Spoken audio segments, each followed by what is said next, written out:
Sometimes I want to bring what I call human interest stories, and this one I want to share with you all is about a young lady who is so brave and so resilient and so faith-filled and positive, and that is now retired Judge Erica Williams. I want you to stay and listen to her incredible story about faith and about resilience. So, for those of you who know me, you know I'm an avid reader, and also words are very important to me. So, this time around, either this week and the next week, I want to do a segment because I want to bring a story to you that's centered around, for me, the word resilience. You know, resilience, and it says it's the capacity to withstand, it's the capacity to recover from difficulties. And we all have difficulties in our life, but this story we're going to share today is with a very resilient, strong young lady. I think her story is touching, it's brave, it's inspiring, and it's about a health journey and a life journey. So I want to introduce to you, I'm still saying Judge Erica Lee Williams. And Erica, welcome to Urban Lifestyle. Thank you. Thank you for having me. Thank you so much for agreeing to sit down and share with us your inspiring and incredible strong story of strength in this journey, and basically where we will be able to peel back the layers, because we often hear about people who go through journeys, struggles, but for me, I like to know the backstory, and I think it's more than what people say, you're strong, or you're praying, or you relied on faith, and that's what we want to touch with, if that's okay. Sounds good. That sounds good. So let's talk about who you are, how you got on your journey with your profession, because you're a judge. Yes, I am a retired judge. I'm a retired December of 2023, so just a couple months ago. I was on the bench almost 15 years and elected, by the citizens of Jefferson County, thankfully, several times. And before that was a practicing lawyer. So I had to medically retire at the end of December. So you're going through life and you're married, you have a daughter and a wonderful family and career and profession. And then I know when you went through law school, I'm sure there's ups and downs and struggles and journeys, and you overcame them. Absolutely, yes. I mean, I think for every woman especially, we have things that we have to overcome professionally. People always want to talk about work-life balance and, things like that. And the reality is there's no such thing. You just, it's just not. I mean, I think if the sooner people accept that, the better. Some days I was probably a B mom and an A judge. And then some days I was an A mom and a B judge. And so it's just all about juggling and trying to do your best when you can and looking forward to the next day. And so then here comes a time when now your health has taken front and center. Tell us about the time when you were faced with something that's happening, and at the time when you have a diagnosis, and at the time when the question comes to you, what do you do when? So when I was 27, I was diagnosed with lupus. And so that was obviously scary and had a lot of health concerns with that. Lupus is a hard disease to deal with. And with that came trouble in just everyday functioning, being able to, use your limbs, breathe properly. Lupus is a very trying autoimmune disease. And so I had that. And we got pregnant with Jacqueline when I was in my 30s. She was born 9 weeks premature because of my lupus. My body had rejected her. And so she was born 2 pounds, 14 ounces, spent 20 days in the NICU. And so we were tested then, obviously. And so Jacqueline was there, and my lupus went into remission, thankfully. But she was born because my body had just given out. So then fast forward, we go through COVID. I go back to in person in court, and I'm there the last Friday of February was the day that this happened. I had a lump on my neck that I noticed when I was on Zoom in court. And so I messaged to my colleague, Judge Hickerson, next door, can you meet me in the hallway to take a look at this? Because I don't know what this is. And she looked and she thought, well, she said, we got to tell Jason about this, or somebody needs to see this lump. So I took a picture, we sent it to Jason, and we sent it to Jacqueline's pediatrician because our general practice doctor had passed away. So we sent it to the pediatrician. She got us in to do the blood work, and we thought nothing of it. I'd had the COVID vaccine a couple weeks before, and so everyone was attributing it to that.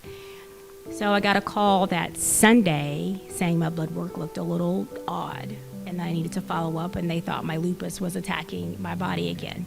So I was referred back to my rheumatologist and went to see her, and she ran a barrage of tests, and we were waiting for the test results, and then my kidneys started to tank, and so then it was thought that I had lupus nephritis, which is when your lupus attacks your kidneys. So there's a protocol for that, and the doctor said, well, we need to make sure it's not cancer. Now, at this point, the lump is gone. It went away on its own. And so she said, we need to make sure it's not cancer. And I was referred to an oncology at a different hospital than Norton, and went through several exams with them, rounds and rounds and rounds of testing, was assured by the oncologist it was just the COVID vaccine and my numbers would rebound. And so went through that, was told not once but twice by this doctor that I did not have cancer. And so I still knew something was wrong, and I kept, telling my husband, there's something wrong. I don't think this is just lupus in my kidneys. And so I kept pressing and kept asking questions. And we were outside on March 16th, 2021, playing ball in the front yard, me, Jason, and Jacqueline. And Jacqueline asked me to go and make dinner. So I said, okay, great. So we go to make dinner. I come out, and I go back in to make dinner. And Jason comes in after, and he's like, you look strange. Like, you need to sit down. And that day I had started my first round of steroids for the lupus nephritis. So sat down, fast forward, got Jacqueline to bed. Jason and I were gonna watch television, and all of a sudden this excruciating pain radiated up my left arm, down to my left leg. It felt like my bones were breaking.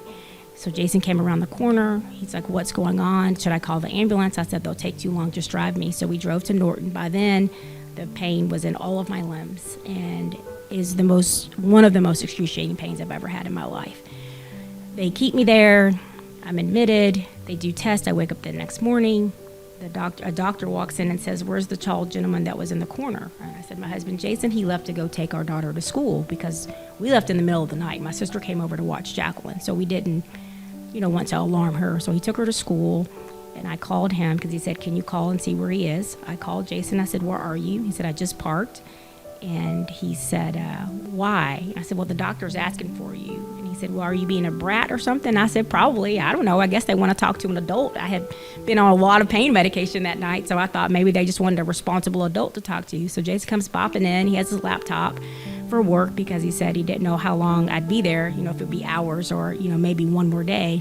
The doctor looked at us and said, we ran all these tests. We've consulted. You have acute myeloid leukemia. We are sending you to Norton Women's and Children's in 5 minutes. Do you want to go by ambulance or personal vehicle? So at that moment, I'm just listening to you talk, Erica. I'm feeling my heart racing, and I'm feeling like I'm getting tense. So let's switch now into this has been dropped in you all's lap. Yeah. At that moment, what do you do? What are you feeling with? Like, give me a brief, wash of everything that's going with you. Well, I was in shock, obviously, because I'd just been told I didn't have cancer by another hospital twice. And so I said, wait, leukemia, is that cancer? And he said, yes. And so my husband, obviously very emotional, and I said, we'll go by private vehicle. He will drive me. And the doctor looked at Jason, and I said, he'll be fine. He'll drive me. And so I was like, listen, we gotta go. Like, the nurse came in with my discharge paperwork. We had to move.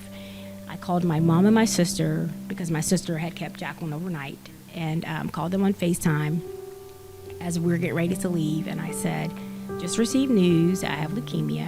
I'm being transferred from Norton Brownsboro to Norton Women, and I will call you all when I can. And so my mom, just one single tear came down. She lives in Atlanta. My sister, I thought she lives in a little across from us. I thought she was frozen. So I was like, "Are you there?" And she's like, "Yes." She was just in shock. So Jason drove me to the next hospital. I don't think we spoke on the way.